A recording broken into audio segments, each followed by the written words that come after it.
Hello chess lovers, Suren here, and in this video I want to share with you a sparkling attacking game played by the 5th world chess champion Max Euwe. At the time of this game, Euwe was 23 years old and he would wear the chess crown only 11 years later in 1935. Meanwhile, this game was played in 1924 in Amsterdam, and in this game Euwe's opponent is Dutch chess master Abraham Speijer. In this game, Euwe had white pieces and he kicked off with d4, to which Speijer answered with d5, knight f3, knight f6, e3, c6, c4, e6.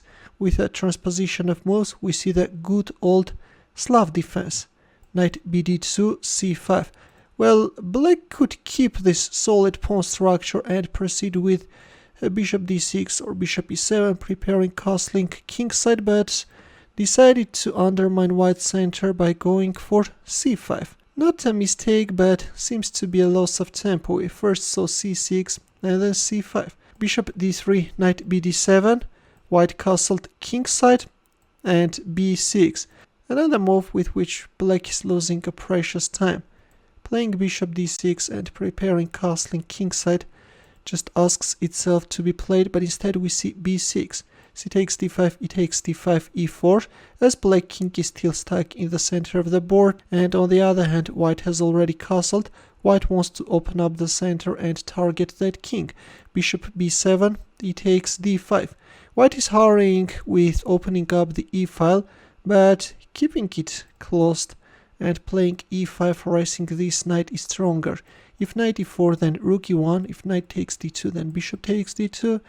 If bishop e7, then e6, and then queen e2, and white has a very dangerous attack. But instead to bishop b7, Euwe answered with e takes d5. Bishop takes d5, well, having the knight on d5 could be more useful, and then when playing bishop e7, the knight could guard the bishop. In some cases, the knight could jump on f4, but instead we see bishop takes d5.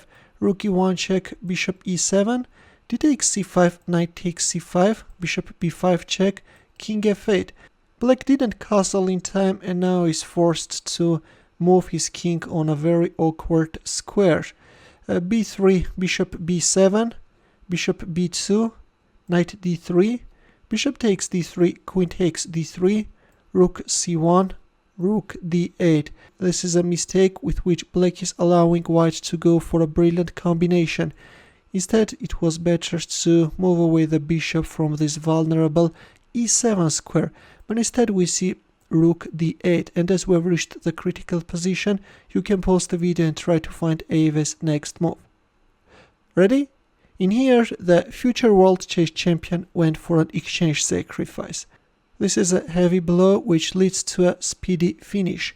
Now if, for example, king takes e7, then the dark squared bishop is joining the attack, not allowing black king to retreat on a safe square, and if king e8, then queen e1 check, and then rook c4, if f5, then queen a1.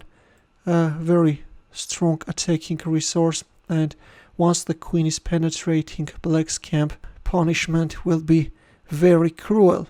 In our game, after rook takes e7, black answered with bishop takes f3. But instead of thinking about recapturing on f3, which actually favors black, Euwe made another powerful move, and this time he made a queen sacrifice. Now if you accept the queen sacrifice, then white can announce a discovered check. And then if here, then bishop takes d6.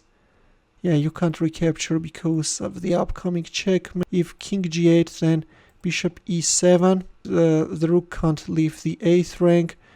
If I move like here, then rook takes d1, and the game is over. In our game, after bishop a3, we see queen a6. And here comes the second rook, rook c7. Still, Euwe is insisting on sacrificing his queen. Now if, for example, bishop takes d1, then rook takes f7 check, followed by rook g7 checkmate. This bishop on a3 is covering the essential f8 square. To rook c7, Black answered with Queen A3, accepted the bishop sacrifice, and there comes Rook F7 check, King E8, and after Queen E1 check we have a resignation because Black King is in a mating net. There is a forced mate in 4. If knight e4, then knight takes e4. Yes, there is no defense. If here, then here. And then how are we going to checkmate Black King? Let's capture on e7 with the rook. And we see a brutal checkmate on the board. That's why, without waiting to see this cruel checkmate on move 22 after Queen e1 check, Abraham Speijer capitulated.